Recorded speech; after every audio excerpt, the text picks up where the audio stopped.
ওকে, এখন সব ঠিক আছে সম্ভবত, একটু দেখো।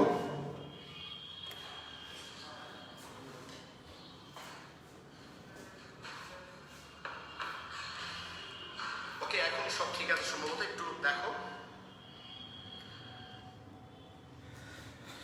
অনেকে ব্ল্যাক করতে বলছো, বাট আমি তো হোয়াইটে ক্লাস নিলাম, এটাতেই বোধ হয় বেটার।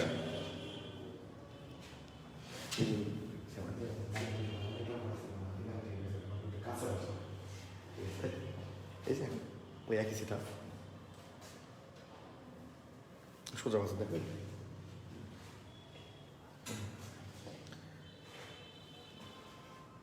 ফিরোজ আহমেদ হৃদয়, হোসেন সাদ, জিসান, হাবিবুল বাশার, নাইম, তালা বিন কবির, তাসিফ, থ্যাংক ইউ। অনেকে এসছো, এতগুলো তো নাম বলা কঠিন। তো আমরা ক্লাসটা শুরু করি। তোমরা নিশ্চয় জানো যে এখন আমাদের অনলাইনে স্টুডেন্ট কম উপস্থিত থাকবে, যেহেতু অফলাইনে অনেকে ক্লাস করছে। একটু বয়াটা দেখি আবার কি অবস্থা।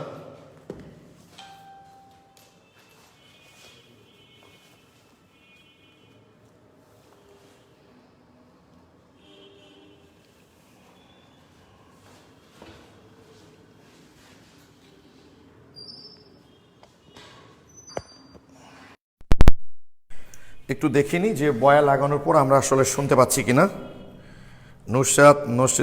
নশিতা লিখেছো কি ঠান্ডা, এখন কি ঠান্ডা পড়ছে? এখন যদি অবস্থা হয় কি ফাইম, তুমি এখান থেকে ক্লাস করছো? আচ্ছা, আজকে ফাইমের কারণে কিন্তু ক্লাসে 2 মিনিট লেট হয়ে গেছে আসতে। কি ফাইম, ঠিক কিনা? তাহমিদুল ইসলাম অমি, ভাইয়া অনলাইন অফলাইন উপস্থিতি কেমন? খুব একটা ভালো না ভাইয়া, অফলাইন উপস্থিতি খুব কম। তোমাদের আমি এই জন্য গ্রুপেও বলেছি, পোস্ট দিয়েছিলাম যে অফলাইনে খুব বেশি উপস্থিত থাকবে না। আর থাকবে না জন্য আমরা টোটালি স্বাস্থ্যবিধি মেনে ক্লাস নিতে পারবো, এবং সেটা হচ্ছে যাদের অনলাইনে প্রবলেম হচ্ছে না তারা অনলাইনেও করে নিতে পারো, কোনো অসুবিধা নাই। তাহলে আমরা ক্লাসটা শুরু করি। ওকে, তো তোমরা অনেকেই গ্রুপে পোস্ট দিয়েছো কোন কোন অঙ্ক তোমাদের হয়নি।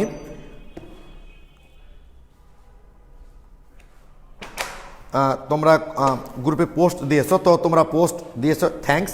অবশ্য তোমার বেশ পড়ালেখা করেই পোস্ট দিয়েছো, বুঝতে পারছি, কারণ সবারই মোটামুটি এই অঙ্কগুলোতেই প্রবলেম হয়েছে। ওকে, তাহলে প্রথমে হচ্ছে 6 নাম্বার অঙ্কটা তোমরা গ্রুপে পোস্ট দিয়েছো যে 6 নাম্বার অঙ্কটাতে প্রবলেম। তো নিশ্চয়ই ভাইয়া তোমরা অঙ্ক দেখেই বুঝতে পারছো যে এটা বয়েলের সূত্রে, কারণ স্থির তাপমাত্রায় লিখে আছে। তাহলে P1 V1 = P2 V2, তাই তো? তো P1 এর মান কত দেওয়া আছে এখানে দেখো, P1 দেওয়া আছে 1.5 ATM, V1 দেওয়া আছে 200 ml, V2 দেওয়া আছে 180 ml। P2টা আমাদেরকে এখান থেকে বের করতে হবে, ঠিক আছে? তাহলে P2 এর মানটা কত আসবে দেখো, 1.5 × 200/180। এখন তোমরা খেয়াল করো ভাইয়া, এখানে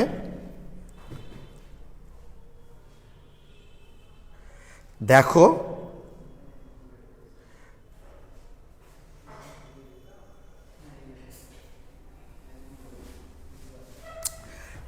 দেখো একটু ভাইয়া, কি ফাইন এখানে বসলে বসে অসুবিধা নেই, চলে যাবা? আচ্ছা যাও, থ্যাংক ইউ। আচ্ছা দাও, আসসালাম। তো প্লিজ দেখো ভাইয়া একটু, তোমরা অনেকে জিজ্ঞেস করছো উত্তর সঠিক আছে কিনা। উত্তর একদম সঠিক আছে। তো P2 এর মানটা কত আসতেছে? মানিক, সাব্বির একটা ক্যালকুলেটর দাও তো আমাকে, একটু যে কোনো একটা দাও তাহলেই হবে।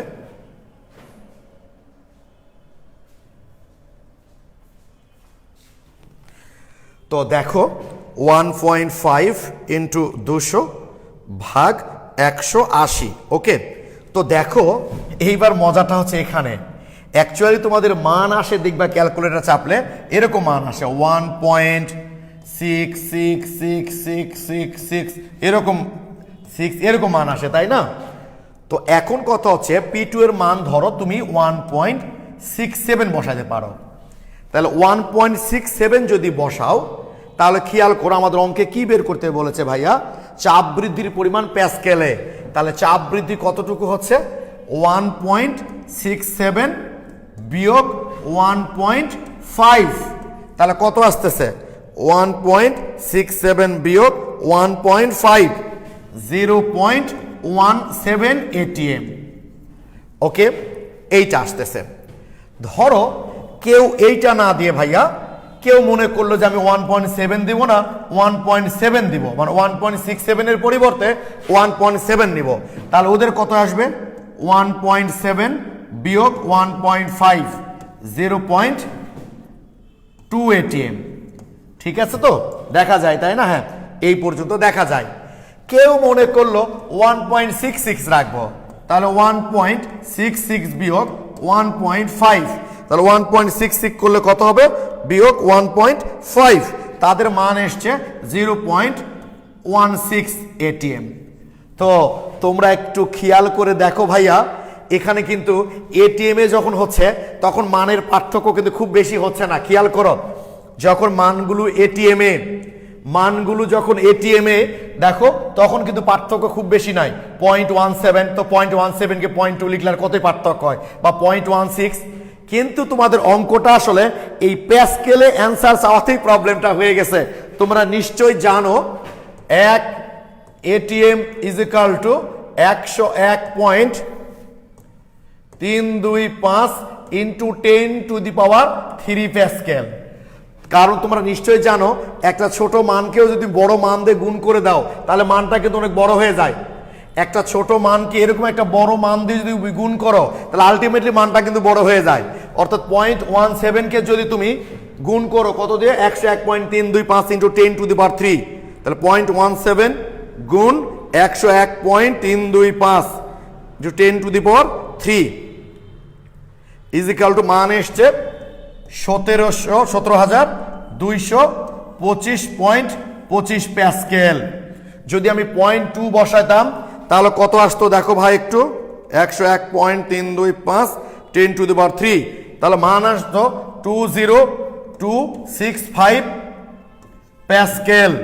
আর যদি আমরা 0.16 হইতো গুণ 101.325 10⁻³ তাহলে মান আসতো 16,212 প্যাসকেল। তোমাদের যেটা প্রবলেম হয়েছে যে তোমাদের যে প্রবলেমটা ভাই হয়েছে সেটা আমি বলছি। এখন দেখো তোমাদের মেনলি যে প্রবলেমটা হয়েছে সেইটা হচ্ছে যে মানের পার্থক্য অনেক বেশি। দেখো একটা 17,000, একটা 20,000, একটা 16,000, অনেক পার্থক্য হচ্ছে। এই কারণে তোমরা ভেবেছো যে ভুল হচ্ছে, বোধ হয়। কোনো ভুল হয়নি। আসলে এটিএম হলে প্রবলেম হতো না, মানটা যেহেতু প্যাসকেলে বের করতে বলেছে ফলে অনেক বড় একটা মান দিয়ে আমাদেরকে গুণ করতে হচ্ছে, তাই মানের পার্থক্য এটা হচ্ছে। তাই তোমরা P2 এর মান অ্যান্সারটা যেটা রাখবা সেটাই সঠিক, কোনো অসুবিধা নাই। এই অঙ্কটা আমি কপি করেছি কোয়ালিটি পাবলিকেশনসের বইয়ে, আর কোয়ালিটি পাবলিকেশনসের বইয়ে এই উদাহরণটাই ছিল, এই অ্যান্সারটাই ছিল, তাই আমি এই অ্যান্সারটাই কাউন্ট করেছি। তোমরা যেটাই লেখো সেটাই ঠিক, এটা ঠিক, এটা ঠিক, এটা ঠিক, যেটা লিখবা সেটাই ঠিক, কোনো অসুবিধা নাই। তোমরা প্লিজ আমাকে একটু কমেন্টে জানাও, যে যেটা দিবা ভাইয়া। কেউ যদি পুরো মানটাও ধরো কোনো অসুবিধা নাই, ওটা দিয়ে যে অ্যান্সারটা আসবে সেটাই বসাবা। জাস্ট একটু আমাকে কমেন্টে জানাও ব্যাপারটা তোমরা বুঝতে পারলা কিনা।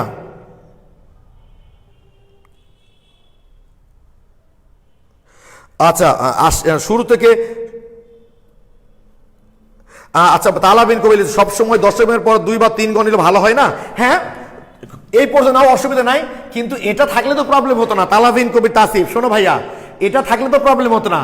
প্রবলেম হচ্ছে তুমি এই বড় সংখ্যাতে গুণ করার কারণে। খেয়াল করো 0.0001, ছোট্ট একটা, এতটুকু যদি পার্থক্য হয় কোনো মানের কোনো যায় আসে?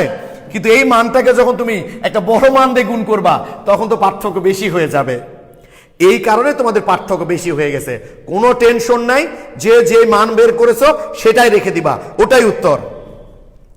সবাই ক্লিয়ার কিনা বলো এখন একটু প্লিজ বলো। তামান্না খান তুবা, জি ভাইয়া বুঝেছি। Muntasir Rahman clear, Maishab clear, Hossain Sajisan clear, Tahmid Islam Omi 10⁵ ধরলে হবে না? কোন জায়গায় ভাইয়া আমি বুঝতে পারলাম না।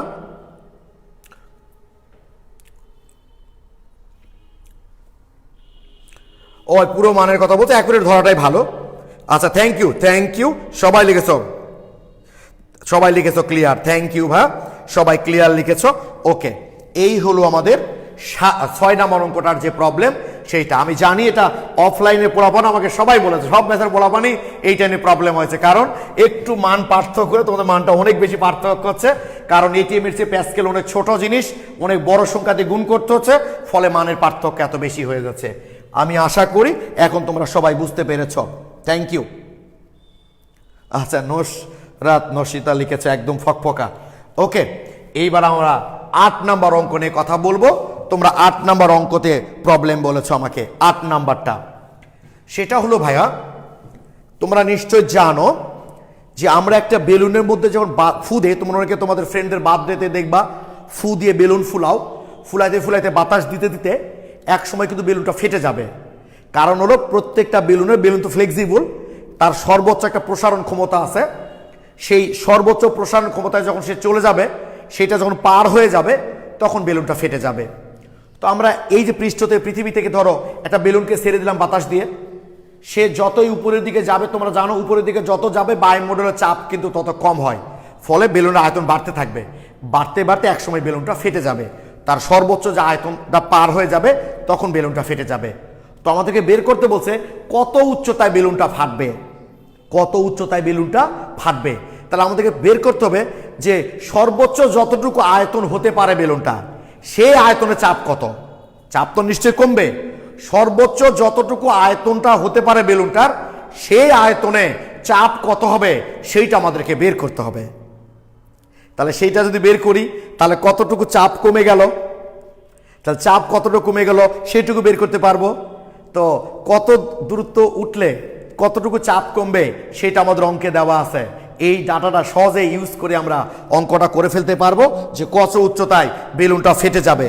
তো অঙ্কের ভাষা দেখে আমার বিশ্বাস, অঙ্কের ভাষা দেখে বায়ুমণ্ডলের তাপমাত্রা স্থির থাকলে এই ভাষা দেখে তোমরা সবাই বুঝতে পেরেছ যে এইটা হলো বয়েলের সূত্র, P1 V1 = P2 V2। তোমরা সবাই বুঝতে পেরেছ এটা হলো বয়েলের সূত্র। আমার বিশ্বাস এইটুকু বুঝতে পেরেছ।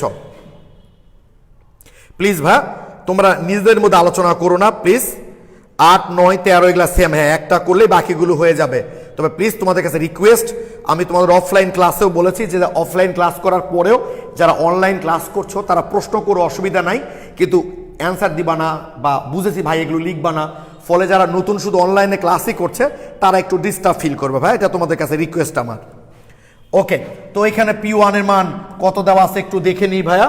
P1 এর মানটা দেওয়া আছে 1.75 ATM। P1 এর মান দেওয়া আছে 1.75 ATM। V1 এর মান দেওয়া আছে 25 মিটার কিউব। তোমরা নিশ্চয় জানো যে আমরা এটা এটিএম, এটা মিটার কিউব রাখলে কোনো সমস্যা নাই। যদিও এটিএমটা হলো লিটার বায়ু চাপের একক।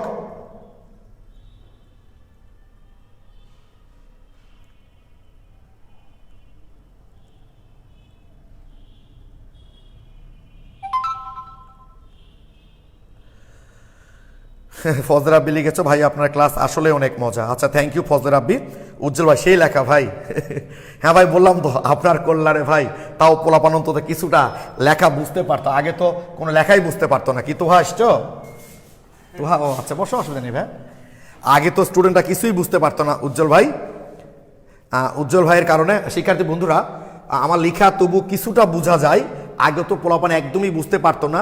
এটা টোটালি উজ্জ্বল ভাইয়ের কল্যাণে। উজ্জ্বল ভাই কারণে এই যে স্মার্ট বোর্ডটা মেনে লাগানো, আর স্মার্ট বোর্ডের কারণে কেন জানি লেখাগুলো আমার একটু স্পষ্ট হচ্ছে, সুন্দর হচ্ছে না তবে লেখাগুলো স্পষ্ট হচ্ছে। থ্যাংক ইউ উজ্জ্বল ভাই। আর এখন কিন্তু বোর্ডটা ভাই একদম ক্লিয়ার, কোনো সমস্যা হচ্ছে না। ক্লিয়ার দেখতে পাচ্ছেন না? আপনি এখন কোথায় উজ্জ্বল ভাই, কোথায় আপনি?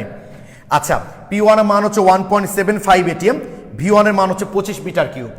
তো বলছে অঙ্কের মধ্যে ডাটার মধ্যে দেখো বলে দিয়েছে ভাই কথাটা, যে এই যে V1 এর যে মান 25 মিটার কিউব, সেইটা নাকি বেলুনটার সর্বোচ্চ যে আয়তন হতে পারে, বেলুনটার সর্বোচ্চ যে আয়তনটা হতে পারে ভাইয়া, সেটার 5/7 অংশ।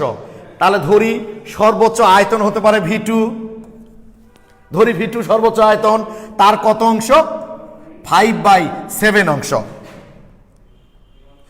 ওকে, 5/7 অংশ। তাহলে V2 কত হবে বলো তো ভাই একটু?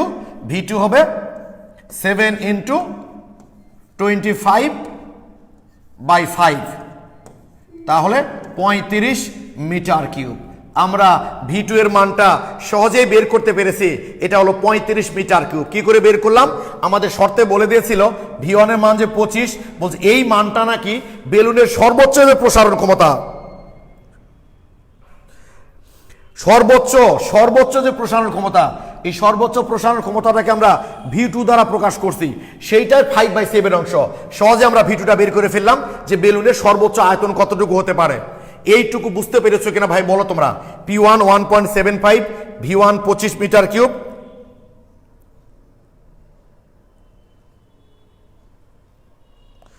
আর V2 এর মানটা আমরা 35 মিটার কিউব বের করে ফেললাম। তোমরা প্লিজ আমাকে একটু কমেন্টে জানাও ভাইয়া যে তোমরা এইটুকু বুঝতে পারলা কিনা, বিশেষ করে V2 এর মান যে 35 হলো এটা বুঝতে পেরেছো কিনা। জুবাইদ আল মাহমুদ ক্লিয়ার, মেজাবিন সরকার, বিশেষ করে তোমরা যারা শুধু অনলাইন ক্লাস করছো তারা একটু কমেন্টে জানাও ভাইয়া। ময়মিনুর বুঝেছি, ফিরোজ আহমেদ হৃদয় ক্লিয়ার, ফাহমিদ মোতাদি লিখছো ভাইয়া নিজের লেখাকে বেশি খারাপ বলা, আসলে এত খারাপ না। আচ্ছা থ্যাংক ইউ ভাইয়া, থ্যাংক ইউ। তো অমি ক্লিয়ার ভাইয়া, থ্যাংক ইউ ভাইয়া, থ্যাংক ইউ সো মাচ, সবাই লিখেছো ক্লিয়ার। তাহলে আমরা এখান থেকে সহজেই P2 এর মানটা বের করে ফেলতে পারি। P2 তাহলে কত বের হচ্ছে? 1.75 ইন্টু 25/35, তাই না?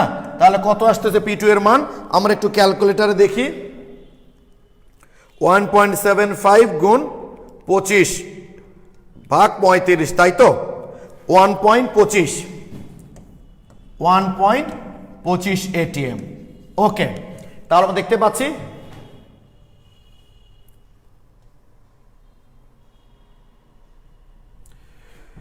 তাহলে দেখো ভাই আমরা P2 এর মানটা বের করে ফেললাম। তাহলে কতটুকু চাপ কমে গেল? আগে ছিল চাপ আমার 1.75, এখন হয়ে গেছে 1.25। তাহলে হ্রাস পেল কতটুকু? মানে বেলুনটা উপরে ওঠার কারণে হ্রাস পেল কতটুকু? 1.75 বিয়োগ 1.25 ইজ ইকাল টু 0.5 ATM। এই পরিমাণ চাপ আমাদের হ্রাস পেল 0.5 ATM। ওকে, তাহলে আমাদের অঙ্কে কিন্তু বলে দিয়েছে ভাইয়া যে 3 কত বলেছে এখানে অঙ্কে আমাদের 0.5 মিলিমিটার চাপ হ্রাস পায় কত উচ্চতায়? 100 সেন্টিমিটার উচ্চতায়। তাহলে এত হ্রাস পাবে কতটুকু? তাহলে ওখানে যদি মিলিমিটার পারদচাপে আছে, তাহলে হয় অঙ্কের মিলিমিটার পারদচাপকে এটিএম বানাতে হবে, অথবা আমার এই এটিএমকে মিলিমিটার পারদচাপ বানাতে হবে। আমি এই কথাটা প্রায় বলি, কোনো কিছুকে বন্ধু মইনুল আসো, ভাগ করার চেয়ে কি গুণ করাটা বেশি সহজ না? ভাগের চেয়ে গুণটা আসলে বেশি সহজ। আমি মিলিমিটার পারদচাপকে যদি এটিএম বানাতে চাই তাহলে 760 দিয়ে ভাগ করতে হবে, আর এটিএমকে যদি মিলিমিটার পারদচাপ বানাতে চাই তাহলে 760 দিয়ে গুণ করলেই হবে। তো আমার কাছে গুণ করাটাকে সহজ মনে হয়। এই যে মইনুল ম্যাথের মানুষ, ও বলছে হ্যাঁ গুণ করাটাই সহজ। তাহলে 0.5 এটিএম 760 দিয়ে গুণ করলে কত হবে? 380 মিলিমিটার পারদচাপ। তো অঙ্ক তো হয়ে গেছে ভাইয়া।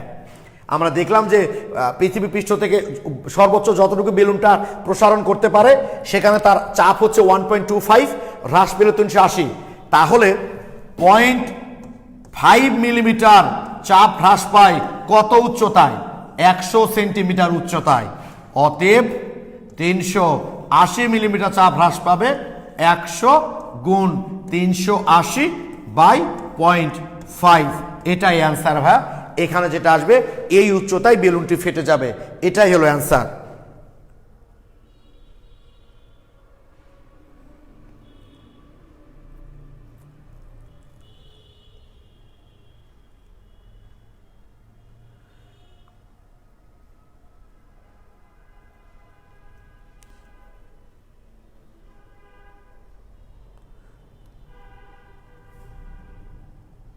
ও তালাবিন কবিতা, হ্যাঁ বসালে হতো ভাইয়া।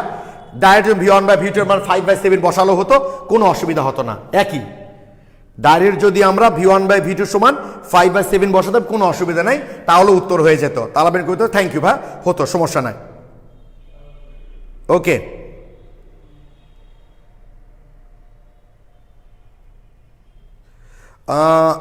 আকিলেস এত আতকিয়া ফাইজা নিধি ভাইয়া, একক পরিবর্তনে কোনটাকে কত দিয়ে গুণ করতে হবে? এগুলো ভাই করতে করতে হয়, বুঝছো, প্র্যাকটিস করতে করতে হয়। একবারে লিখে দিলে মনে থাকবে না। সেই ফার্স্ট ইয়ার থেকে দেখে আসতেছো, খেয়াল করে দেখো যে জায়গায় যখন যেটা লাগবে সেইটা করলে বেশি ভালো হয়, ঠিক আছে? এতে তোমার সুবিধা হবে। শোনো, মনে রাখবা একটা অঙ্ক বিভিন্নভাবে করা যায়, সবগুলি সঠিক। যার যখন যেমন আমাকে ধর একটা অঙ্ক তুমি করতে দিলা, এইটা তো পরে যদি অঙ্কটা করতে যাই আমি দেখবো আরেকভাবে করা হয়েছে। আচ্ছা, খালিদ মাহমুদ একই বিষয় লাস্টে আরেকবার বলেন ভাই, লাস্টেরটা আরেকবার বলতে বলছো না? ওকে, দেখো ভাই, আমরা দেখলাম চাপ হ্রাস পেলে এইটুকু, মানে পৃষ্ঠ থেকে যত উপরের দিকে যাবে ওই পরিমাণ চাপ হ্রাস পেল। আমাদের অঙ্কে বলে দিয়েছে, অঙ্কে বলা আছে দেখো এত চাপ হ্রাস পায় এত উচ্চতায়। তাহলে এত চাপ যদি এত উচ্চতায় হ্রাস পায়, তাহলে এত চাপ হ্রাস পাবে কত উচ্চতায়, সেটাই অ্যান্সার। আর দুই একজন স্টুডেন্ট যারা কমেন্টে লিখেছ, আমার কাছে কনসেপ্ট বুকটা নাই, আমি কন্টিনিউ তোমাদের ম্যাথের ছবিগুলো গ্রুপে পোস্ট দিব। যেমন অলরেডি কিন্তু আমি চার্লসের সূত্রে যে অঙ্কগুলো আছে তোমাদের কনসেপ্ট বুকে, সেটাও তোমাদের গ্রুপে পোস্ট দিয়ে দিয়েছি। আমি তোমাদের গ্রুপে যাদের কাছে কনসেপ্ট বুক নাই অঙ্কগুলো কি, ঠিক আছে, আমি গ্রুপে পোস্ট দিব ভাইয়া, তোমাদের একদমই টেনশন নাই, সেখান থেকে অঙ্কগুলো করবা।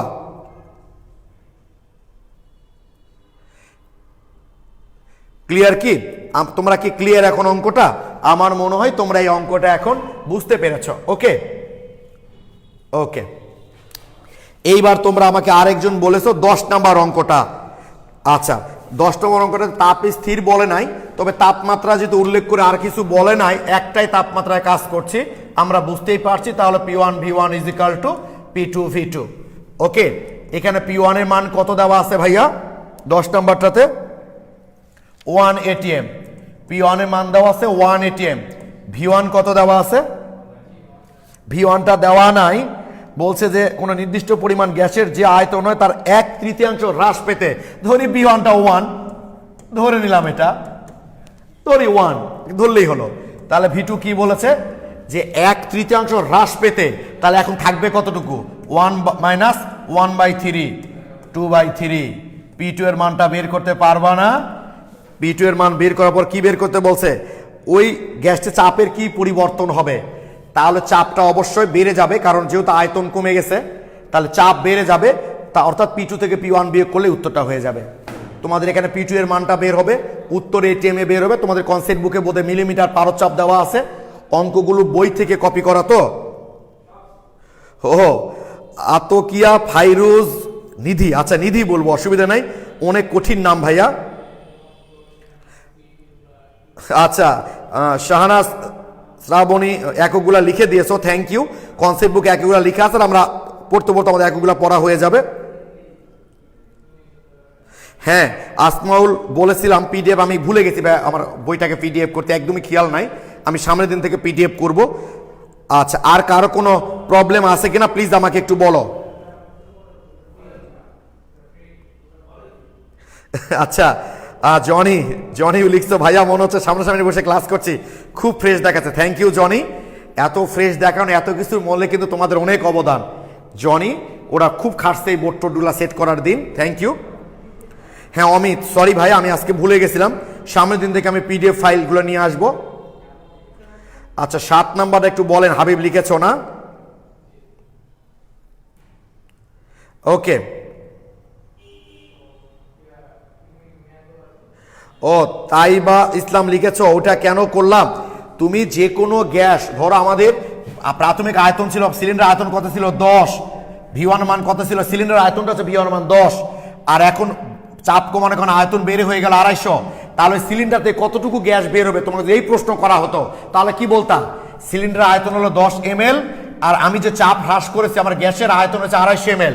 তাহলে তুমি বলো সিলিন্ডার থেকে কতটুকু গ্যাস তোমাকে বের হয়ে আসতো? তাহলে ওর আয়তন 10, এটা থেকে যেত, তাহলে বের হয়ে আসতো কত? 200 ml। এই গ্যাস দ্বারা কয়টা বেলুন পূর্ণ করা যাবে, এটা এই জন্য বের করতে হবে। অর্থাৎ যে কোনো পাত্র থেকে যখন আমরা গ্যাসে স্থানান্তর করি, পাত্রের যে আয়তন, সেম আয়তনের গ্যাস ওই পাত্রে থেকেই যায়। ওকে, বাকিটা সেখান থেকে বের হয়ে যাবে।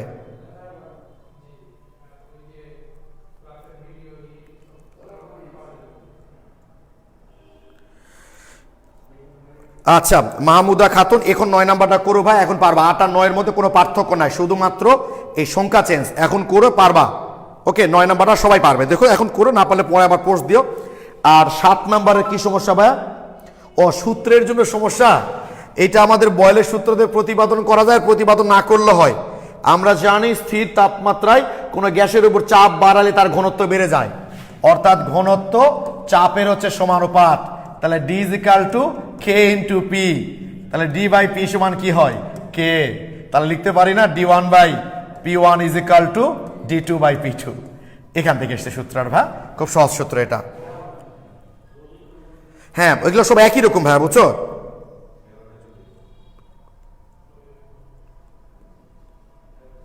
হ্যাঁ, পাত্রের যে আয়তন সেইটুকু পাত্রে থেকেই যাবে, সেটা বের করা যাবে না। ওকে, চাপ যতই কমাও ওইটুকু গ্যাস পাত্র থেকে বের হয়ে আসবে না। আর কোনো প্রশ্ন?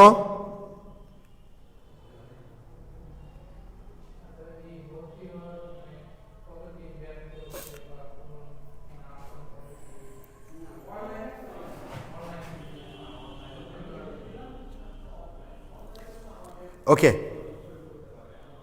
আর কোনো প্রবলেম আছে কিনা প্লিজ একটু আমাকে কমেন্টে জানাও, আমরা চলে যাবো বয়েলের সূত্র। ওকে, থ্যাংক ইউ। আমাদের অফলাইন ক্লাসেও পোলাপান তোমাদের যে কয়টা অঙ্ক করালাম, এই কয়টা অঙ্কের কথাই অফলাইনের পোলাপানও বলেছে, মানে তাদেরও কিন্তু এই কটাই প্রবলেম হয়েছিল, বুঝছো?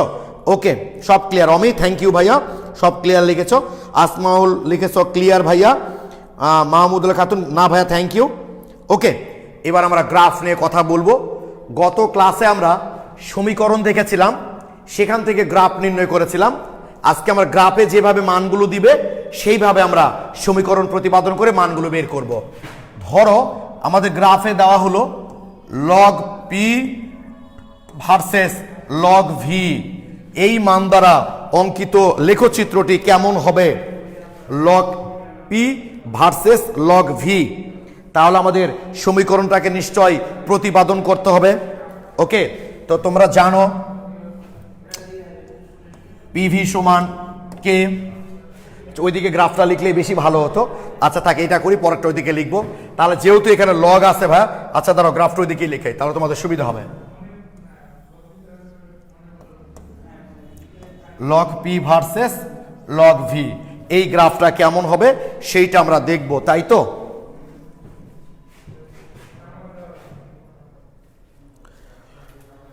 তাহলে লগ পি আমরা জানি পিভি সমান কে।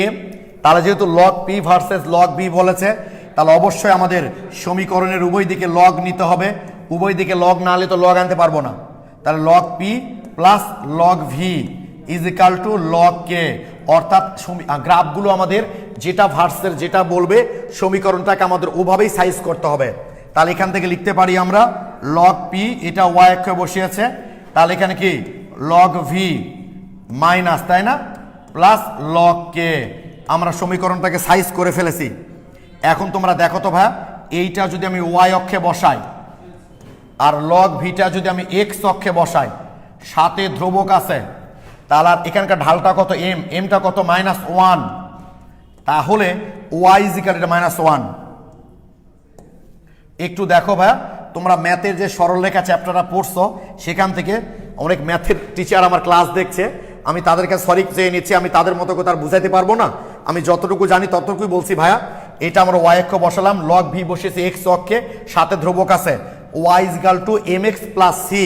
তাহলে y is equal to m x plus c, এরকম যদি কোনো সমীকরণ আসে এবং সেই মান দ্বারা অঙ্কিত লেখচিত্রটা কেমন হবে? সরলরৈখিক হবে। আর যেহেতু ঢালটা নেগেটিভ, তাহলে এক্স অক্ষের সাথে কি সে ধনাত্মক দিকের সাথে স্থূলকোণ তৈরি করবে। তাহলে গ্রাফটা এরকম হবে কিনা বলো তোমরা আমাকে।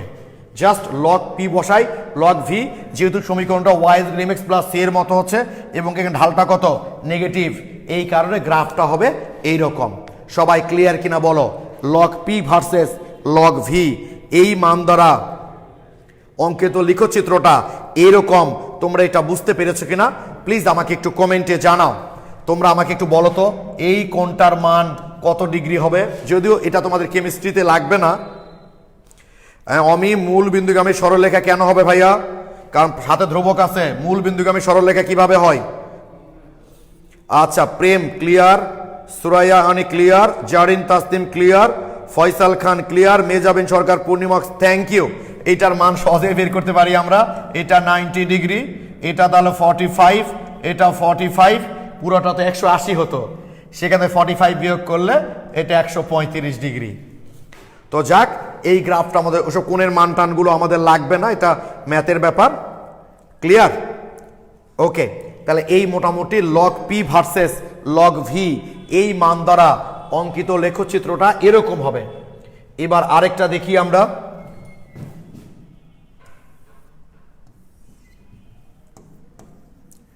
Log P versus log 1/v এই মান দ্বারা অঙ্কিত লেখচিত্রটা কেমন হবে? Log P versus log 1/v এই মান দ্বারা অঙ্কিত লেখচিত্রটা কেমন হবে? একইভাবে আমরা সাইজ করি, পিভি সমান কে, মূল সূত্র তো এটাই। তাহলে 1/v যেহেতু আমার দেওয়া আছে, গ্রাফে যেহেতু আমার 1/v বের করতে হয়েছে, তাহলে ভিটাকে আমরা ওই পার নিয়ে গেলাম, p is equal to K into 1/v। এবার আমাদের যদি লগের সাথে সম্পর্ক বের করতে বলছে, তাহলে লগ নিলাম উভয় পক্ষে, তাহলে log K is equal to log 1/v plus log K. তোমরা বুঝতেই পারছো এটাও মূল বিন্দুগামী সরলরেখার সমীকরণই হবে। এটাও কিন্তু, কারণ এইটা যদি আমি ওয়াই অক্ষে বসাই, এই যে লগ 1/v এটা আমি এক্স অক্ষে বসালাম, আর কে তো ধ্রুবক, তার মানে লগ কেও ধ্রুবক সি। তাহলে এখানকার এম এর মান কত? এখানকার এম এর মান হচ্ছে +1। তার মানে লগ কে ভার্সেস লগ 1/v এই মানটা দ্বারা অঙ্কিত লেখচিত্রটা কেমন হবে? সরলরৈখিক হবে। যেহেতু ধ্রুবক আছে এখানে, তার মানে মূল বিন্দুগামী হবে না। যেহেতু ঢালটা আমাদের পজিটিভ, তাহলে সে কি করবে ভাইয়া বলো তো? এক্স অক্ষের সাথে সূক্ষ্মকোণ তৈরি করবে, অর্থাৎ গ্রাফটা হবে আমাদের এরকম। ক্লিয়ার কিনা? লগ কে, সরি এটা লগ পি হতো ভাই, সরি এটা লগ পি, সরি ভাই, সরি এখানে লগ পি। তাহলে y is equal to m x plus c. তাহলে y is equal m x plus c, আমরা জানি এটা সরলরেখার সমীকরণ। যেহেতু ঢালটা পজিটিভ, তাহলে সে সূক্ষ্মকোণ তৈরি করবে এক্স অক্ষের সাথে। ক্লিয়ার? আচ্ছা, লাবণ্য লিখেছ ক্লিয়ার। প্লিজ ভাই, তোমাদের প্রশ্ন থাকলে বলবা। আসলে আমি তোমাদের সমীকরণটা সাইজ করতে পারি, আর এইসব সরলের সমীকরণ এগুলো সব তোমরা ম্যাথে পড়ে এসছ। প্লিজ আমাকে একটু কমেন্টে জানাও যে ক্লিয়ার কিনা। এইভাবে কিন্তু ভাই আমাদের গ্রাফগুলো পরীক্ষায় দিবে। প্লিজ আমাকে একটু বলো তোমরা ক্লিয়ার কিনা, বলো।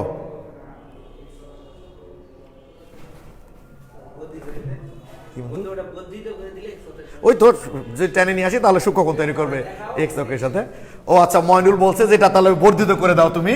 এই যে বর্ধিত করে দিয়ে যদি, তাহলে এই যে এখানে সূক্ষ্মকোণটা তৈরি করবে। আসলে পরীক্ষায় যখন বন্ধু গ্রাফ দেয়, ওইটা দেয় না, ওইটুকুই দিয়ে দেয়, ওইটুকুই দেয়। ঠিক আছে, এই জন্য না, ম্যাথে তো পোলাপান পড়ে আর কি, ম্যাথে তো জানে যে সূক্ষ্মকোণ কোন জায়গায় তৈরি করছে, যেই জায়গায় ভাই, বুঝছো? এক্স অক্ষের সঙ্গে আমি তো বলে দিচ্ছি এক্স অক্ষের সাথে। ক্লিয়ার? সবাই লিখেছ ক্লিয়ার? কি বন্ধু? হয়তো বলে দিলাম তো এক্স অক্ষ স্পর্শ করে, তো ওয়াই খবর তো এসছে, ওরা ম্যাথে বুঝে নিব ওগুলো। আচ্ছা, প্রান্ত মণ্ডল লিখেছ, মেজাবিন সরকার, হ্যাঁ কমেন্ট একটু পরে আসে অবশ্য। Thank you so much. এবার আমরা চলে আসি আবার p V square versus v. দেখি তোমরা নিজেরা একটু সলভ করে বলো তো ভাইয়া, p V square versus V এই মান দ্বারা অঙ্কিত লেখচিত্রটা কেমন হবে? তোমরা একটু প্লিজ জানাও, তারপর আমি দেখছি। নিজেরা একটু করো দেখি, P V square versus V এই মান দ্বারা। Mejabin Sarkar, true clear, thank you. P V square versus V এই মান দ্বারা অঙ্কিত, কি বন্ধু বলো দেখি, P V square versus V এই মান দ্বারা অঙ্কিত লেখচিত্র কেমন হবে? হ্যাঁ, প্যারাবোলা মানে কি? বাংলা কি দেখি কেমন হয়, দেখি তোমরা কে বলো এটা। P V square versus V এই মান দ্বারা অঙ্কিত লেখচিত্রটা কেমন হবে? আচ্ছা, শাহিন রানা মূল। তবে একটা রিকোয়েস্ট তোমাদেরকে বলেছি আমি, যে তোমরা অবশ্যই কিন্তু যারা অফলাইনে ক্লাস করেছো তারা প্রশ্ন করবা, কিন্তু উত্তর দেওয়া বা বুঝেছি এগুলো বলো না যেন ভাই। হ্যাঁ, আচ্ছা, এখানে শাহিন রানা লিখেছো মূল বিন্দুগামী, জোবাইদ আল মূল বিন্দুগামী, শরীফুল ইসলাম মূল বিন্দুগামী। বন্ধু সবাই যে মূল বিন্দুগামী বলেছে, মেয়ে দিয়ে মূল বিন্দুগামী। আসিফ ইকবাল, এটাও সরল লেখা। হ্যাঁ, সরল লেখা তো আসিফ বুঝলাম, সরলরেখা যাবে কোন দিক দিয়ে? ওই এক্স অক্ষের সাথে সূক্ষ্মকোণ স্থূলকোণ তৈরি করবে না মূল বিন্দুগামী হবে? সবাই লিখেছো মূল বিন্দুগামী, বেশিরভাগে দেখি অ্যান্সার কত হয়। তাহলে আমরা এইটা দেখতে পাচ্ছি পিভি সমান কে, তাহলে বুঝতেই পারছো পিভি স্কোয়ার যেহেতু আছে তার মানে উভয় দিকে আমার ভি দিয়ে গুণ করতে হবে, তাহলে PV square is equal to K into V. তাহলে তোমরা বুঝতেই পারছো ভাইয়া আমি দুইভাবে অ্যান্সারটা বলতে পারি, যে কেটা তুলে দিলে তো সমানুপাত হয়, এই যে ওয়াই এবং এক্স অক্ষে প্রয়োগকৃত মান যদি পরস্পরের সমানুপাতিক হয়, আমরা গত ক্লাসে বলেছিলাম, তাহলে সেই মান দ্বারা অঙ্কিত লেখচিত্রটি হবে মূল বিন্দুগামী সরলরৈখিক। কেন হবে সেটা? কারণ এটা ওয়াই অক্ষে বসালাম আমি, আর ভিটাকে বসালাম এক্স অক্ষে, সাথে কে আছে এই যে ঢাল। গত ক্লাসে বলেছিলাম না ভাইয়া যে এক্স এবং ওয়াই অক্ষে প্রয়োগকৃত মান যদি পরস্পরের সমানুপাতিক হয়, তাহলে সেই মান দ্বারা অঙ্কিত লেখচিত্রটি হবে মূল বিন্দুগামী সরলরেখা। তাহলে এটা ওয়াই বসালাম, কেন হয়? কারণ ওই এক্স এবং ওয়াই অক্ষে প্রয়োগকৃত মান পরস্পরের সমানুপাতিক হলে সেই মানগুলো দ্বারা যে সমীকরণটা আসে সেটা আমাদের y is equal to m x এর মতো সমীকরণ হয়, যেটা কিনা মূল বিন্দুগামী হয়। এই জন্য পিভি স্কোয়ার ভার্সেস ভি এই মান দ্বারা অঙ্কিত লেখচিত্রটা হবে মূল বিন্দুগামী সরলরেখা। আব্দুল হামিদ বই খুঁজলাম পেলাম না। হ্যাঁ, এগুলো বই নাই ভাইয়া, কিন্তু ওই যে তোমাদের অক্ষরপত্র বই এখান থেকে এমসিকিউ দিয়েছে, দুই একটা বই আবার আছে এগুলো, এই কারণে তোমাদের এগুলো করানো। ক্লিয়ার? এখন প্লিজ বলো থ্যাংক ইউ নীলুফার ইয়াসমিন, বুঝেছি। আর কেউ তোমরা একটু কমেন্ট করলে ভাইয়া আমি একটু অনুপ্রেরণা পাই আর কি। ওকে, তাই তোমরা একটু জানাবা বুঝেছি বা বুঝিনি বা এটা প্রবলেম। আর কোনো প্রবলেম কারো? ওকে, তাহলে ক্লিয়ার, থ্যাংক ইউ। ফাহমিদা লিখেছো ক্লিয়ার, মকসুরা লিখেছো ক্লিয়ার, নুরশাদ নরশিদ লিখেছো বুঝেছি, এস এস সাব্বির ক্লিয়ার। ও সাব্বির তুমিও ক্লিয়ার? আচ্ছা, মেহজাবিন সরকার বুঝেছি না, খুব কঠিন জিনিস না, একটু চেষ্টা করলেই বোঝা যাবে। ওকে, এবার আরেকটা গ্রাফে চলে যাই আমরা।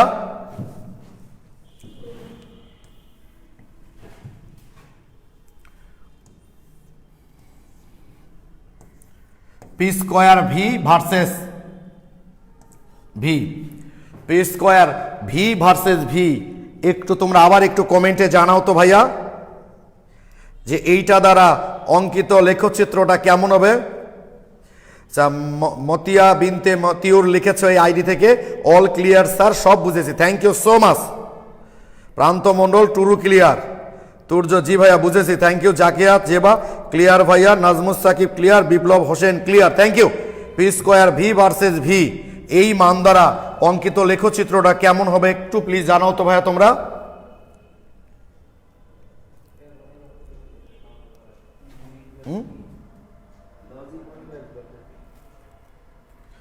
আচ্ছা, মেহজাবিন সরকার লিখেছো এটাও মূল বিন্দুগামী। মূল বিন্দুগামী হতো ভাইয়া যদি ভি এর জায়গায় আমি এখানে পি দিতাম, তাহলে মূল বিন্দুগামী হতো, আগেরটার মতো হতো। নাহিদ হাসান মূল বিন্দুগামী, পূর্ণিমা মূল সরলরেখা, সবাই মূল বিন্দুগামী লিখেছো। তালাবিন কবির তাসিফ মূল বিন্দুগামী, মাহমুদা খাতুন মূল বিন্দুগামী, মাইশা ফারজানা মৌমিতা মূল বিন্দুগামী, কারিমা খাতুন মূল বিন্দুগামী, সাকি মূল বিন্দুগামী। আচ্ছা আচ্ছা, থ্যাংক ইউ, সবাই মূল বিন্দুগামী লিখেছো। আমি হৃদি লিখেছো মূল বিন্দুগামী। একটু দেখি আমরা কি হয়। P B is equal to K, তাহলে যেহেতু পি স্কোয়ার আছে তাহলে উভয় দিকে অবশ্যই আমাদের পি দিয়ে গুণ করতে হবে, তাহলে P square by v is equal to K into p. কিন্তু আমার এখানে তো ভাই আমার এখানে তো পি দরকার নেই, আমার ভি দরকার, তাহলে এখান থেকে একটা কাজ করতে পারি আমরা, পি সমান লিখতেই পারি কে বাই ভি, কারণ আমাকে পি এর পরিবর্তে ভি লিখতে হবে এখানে, কারণ গ্রাফে তো ভি দিয়েছে। তাহলে P square V is equal to K into K by V, তাহলে P square V is equal to K square by V. তাহলে তোমরা এখন আমাকে বলো তো, এখন একটু তোমরাই বলো আমাকে যে পি ভি স্কোয়ারের সাথে ভি এর সম্পর্ক কি? এটা তো ধ্রুবক, ধ্রুবক তুলে দিলে তো 1/v হয়। পি স্কোয়ার ভি এর সাথে ভি এর সম্পর্ক হলো ব্যস্তানুপাত। এক্স এবং ওয়াই অক্ষে প্রয়োগকৃত মান যদি পরস্পরের ব্যস্তানুপাত হয় তাহলে সেই মান দ্বারা অঙ্কিত লেখচিত্রটি হবে অধিবৃত্তীয়, যেটা আমরা গত ক্লাসে দেখেছি। এক্স এবং ওয়াই অক্ষে প্রয়োগকৃত মান যদি পরস্পরের ব্যস্ত আনুপাতিক হয়, তাহলে সেই মান দ্বারা অঙ্কিত লেখচিত্রটি হবে অধিবৃত্তীয়। তার মানে এই মান দ্বারা অঙ্কিত লেখচিত্রটা আমাদের অধিবৃত্তীয়। আমার মনে হয় তোমরা সবাই এটা বুঝতে পেরেছো এখন। ক্লিয়ার ভাইয়া? ক্লিয়ার? এখন দেখো, তোমাদের যাদের কাছে কনসেপ্ট বুক আছে তোমরা দেখবা, অক্ষরপত্র বই এখান থেকে এমসিকিউ দিয়েছে, আমার মনে হয় সেইটা তোমরা এখন পারবা। তো এই মোটামুটি আমাদের বয়েলের সূত্রটা কমপ্লিট। আমি জাস্ট অফলাইন ক্লাসে শুধুমাত্র চার্লসের সূত্রটা একটু শুরু করেছি যেন তারা অঙ্কগুলো করতে পারে, এই জন্য ভাইয়া। তো আমিও খুব বেশি যাবো না, এই 10 মিনিট আমি শুধু তোমাদের একটু অঙ্কের হিন্টস দিব। সেইটা হলো, শুরু করছি আমরা চার্লসের সূত্র। তোমরা নিশ্চয়ই জানো আমাদের গ্যাসের সম্পর্ক হয় পি, ভি এবং টি এর মধ্যে, তাই না? আর চার্লসের সূত্র তো বুঝতেই পারছো তোমরা। চার্লসের সূত্রে তোমরা তো বুঝতেই পারছো ভাইয়া, চার্লসের সূত্রে চাপ স্থির। তাহলে চার্লসের সূত্রে যেহেতু চাপ স্থির আর পরিমাণ তো সব সূত্রের ক্ষেত্রে স্থির, তাহলে আমরা পিটা মিশাই দিলাম। যেহেতু চার্লসের সূত্রে চাপ স্থির, এই কারণে আমরা পিটা মিশাই দিলাম, চাপের কোনো বেল নাই। তাহলে ভি এর সাথে টি এর সম্পর্ক কি তোমরা নিশ্চয়ই জানো। কোনো গ্যাসের তাপমাত্রা বাড়াইলে তার আয়তন বাড়ে, যেটা আমি গত ক্লাসেও বলেছি। আসলে চার্লসের সূত্র কিন্তু সরাসরি এইভাবে আসে না ভাইয়া, কিভাবে আসে এগুলো আগামী ক্লাসে আমরা ব্যাখ্যা দিব। তবে এটা মনে রেখো, এখানে কিন্তু পরম তাপমাত্রা ইউজ করতে হয়, যাকে আমরা কেলভিন তাপমাত্রা বলি। ধরো তোমাকে বললো টি ডিগ্রি সেলসিয়াস, তাহলে পরম তাপমাত্রা প্রকাশ করতে গেলে টি এর সাথে 273 যোগ করতে হয়, তাহলে আমরা পরম তাপমাত্রা পাই, যাকে আমরা কেলভিন তাপমাত্রা বলে থাকি। কেন 273 যোগ করলাম, কিভাবে করলাম, কেন করা হচ্ছে, সব ব্যাখ্যা আগামী ক্লাসে হবে। আজকে শুধু আমি তোমাদের হিন্টস দিব জন্যই এই সমীকরণটা শুরু করেছি। ওকে, তাহলে আমরা বলতে পারি স্থির চাপে নির্দিষ্ট ভরের কোনো গ্যাসের আয়তন তার পরম তাপমাত্রা সমানুপাতিক। পরম তাপমাত্রা বুঝাইতে আমি কাকে বুঝাইলাম, এই যে সেলসিয়াসের সাথে 273 যোগ করলে যে তাপমাত্রাটা পাই সেটাই হলো আমাদের পরম তাপমাত্রা। এটা যেন মাথায় থাকে, কোথায় আসলে কিভাবে আসলো এটা আগামী ক্লাসে দেখব। তো তোমাদের ক নাম্বার প্রশ্ন যদি দেওয়া হয় চার্লসের সূত্রটি লিখো, তাহলে কিন্তু কিছুটা ভূতের মন্ত্রের মতো মনে হবে। আচ্ছা, মতিয়া বিনতে লিখেছো, স্যার গ্রাফগুলো অনেক সুন্দর করে বুঝলাম, থ্যাংক ইউ ভাইয়া। তাহলে দেখো ভাইয়া, ফাহিম রেজা খুবই অ্যাক্টিভ, ও অফলাইন অনলাইন দুটাতেই ক্লাস করে নিয়মিত। তো দেখো ভাইয়া, যেটা তোমাদের বলছিলাম আমি, যে তোমাদের ক নাম্বার প্রশ্ন যদি দেওয়া হয় চার্লসের সূত্রটি লিখো, তোমরা এভাবে লিখলেই পারবা। স্থির চাপে নির্দিষ্ট পরিমাণ কোনো গ্যাসের আয়তন তার পরম তাপমাত্রার সমানুপাতিক, এভাবে লিখলে হবে। আর মূল যে সূত্রটা সেটা আমি একবার শুধু বলতেছি আজকে, কিন্তু আজ ব্যাখ্যা করব না, এটা আমি আগামী ক্লাসে তোমাদের চমৎকার করে বুঝাবো। সেটা হলো স্থির চাপে নির্দিষ্ট পরিমাণ কোনো গ্যাসের তাপমাত্রা 1 ডিগ্রি সেলসিয়াস বৃদ্ধি বা হ্রাস করলে গ্যাসটির আয়তন 0 ডিগ্রি সেলসিয়াস তাপমাত্রায় নির্ণীত আয়তনের 1/273 অংশ করে বৃদ্ধি বা হ্রাস পায়। কিভাবে আসলো, কেমনে আসলো, সেখান থেকে এটা কিভাবে আসে সব আগামী ক্লাসে দেখব। আজকে শুধু এতটুকু দেখো ভাই একটু, সেইটা হলো দেখো, তাহলে লিখতে পারি এখান থেকে V is equal to K into T, V by T সমান কে। এটাই হলো আমাদের চার্লসের সূত্রের গাণিতিক রূপ। এটা দিয়ে আমরা চার্লসের সূত্রের অঙ্কগুলো করব ভাইয়া, এটাই চার্লসের সূত্রের গাণিতিক রূপ। ওকে, তো ওই একই ডায়লগ গত দিন যেটা শিখেছো তোমরা, যে তাপমাত্রা টি পরিবর্তন করে যদি T1 করি, আর তখন যদি আয়তন V1 হয়, আর তাপমাত্রা টি পরিবর্তন করে যদি T2 করি, তখন যদি আয়তন V2 হয়, তাহলে আমরা কি লিখতে পারি, V1 by T1 is equal to V2 by T2। ওই বয়েলের সূত্রে যে কথাগুলো বলেছি এখানে সেম কথা প্রযোজ্য। অঙ্কের মধ্যে যদি দেখো তাপমাত্রা স্থির, তাহলে যেমন দেখো তোমরা বয়েলের সূত্র, তেমনই চাপমাত্রা স্থির বললে চার্লসের সূত্র। চোখ বন্ধ করে, তবে অবশ্যই সাবধান থাকবা, অবশ্যই সাবধান থাকবা, তাপমাত্রাকে যেন অবশ্যই কেলভিন করা হয়, পরম তাপমাত্রায় করা হয়। সেলসিয়াস থাকলেও কিন্তু অবশ্যই তাপমাত্রা তোমরা কেলভিন করবা। ওকে, অবশ্যই কেলভিন করবা। তো আমরা জগন্নাথ বিশ্ববিদ্যালয় 7-8 সেশনের একটা অঙ্ক নিয়ে একটু কথা বলি, তাহলে বিষয়টা তোমাদের কাছে আরো ক্লিয়ার হয়ে যাবে। দেখো, যাদের কাছে বই আছে তারা বইটা বের করতে পারো, যাদের কাছে বই নাই আমি বলে দিচ্ছি তাহলেই হবে। 126 নাম্বার পেজের 21, পেজ নাম্বার 126, কোশ্চিন নম্বর হচ্ছে 21। যাদের কাছে বই আছে তারা একটু দেখতে পারো, এটা পেজ নাম্বার 126, কোশ্চিন নাম্বার হচ্ছে 21।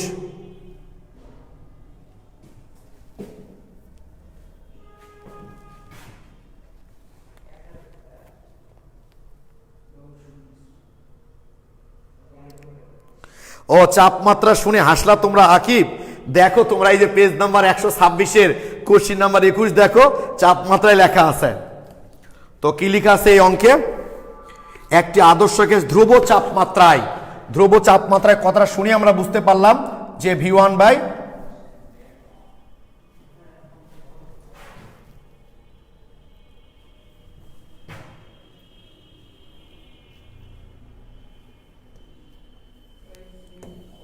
V1 by T1 is equal to V2 by T2।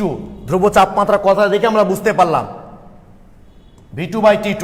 তো আমাদের অঙ্কে বলেছে V2 মানে পরিবর্তিত আয়তন, V2 গণনা করার জন্য V1 কে কত দিয়ে গুণ করতে হবে?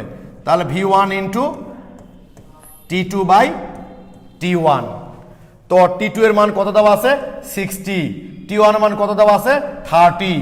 অনেকেই কিন্তু এইটা পূরণ করে বসে থাকবে, এইটা কিন্তু হবে না ভাই। অঙ্কে বলেছে কোন একটা আদর্শ গ্যাস ধ্রুব চাপমাত্রায় 30 ডিগ্রি সেলসিয়াস থেকে 60 ডিগ্রি সেলসিয়াস তাপমাত্রা উন্নীত করলে এই পরিবর্তিত আয়তন গণনা করার জন্য V1 কে কত দিয়ে গুণ করতে হবে? V1 K T2 by T1 দিয়ে গুণ করতে হবে। এবং তোমরা দেখো অপশনের আগেই কিন্তু 60 বাই 30 আছে, এইটা হবে না।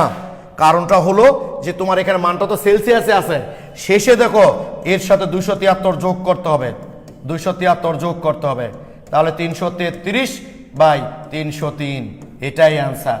তাই এই বিষয়টা অবশ্যই খেয়াল করবা, অবশ্যই।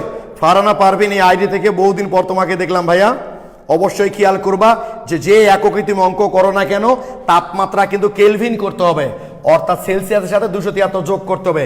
কেন কেলভিন করবা, না করলে কি হতো, এই সব নিয়ে আমরা আগামী ক্লাসে কথা বলবো। আমরা অফলাইন ক্লাসে এতটুকুই পড়েছি গত 2 দিন।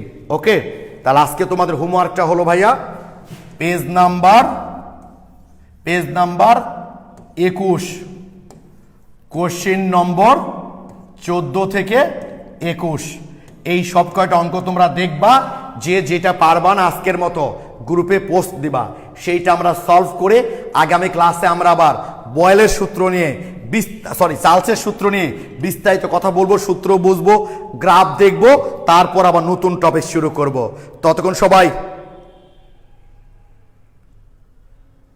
ততক্ষণ সবাই ভালো থেকো, সুস্থ থেকো, আর প্রতিদিন অন্তত ক্লাসগুলো নিয়মিত করো, পড়তে থাকো।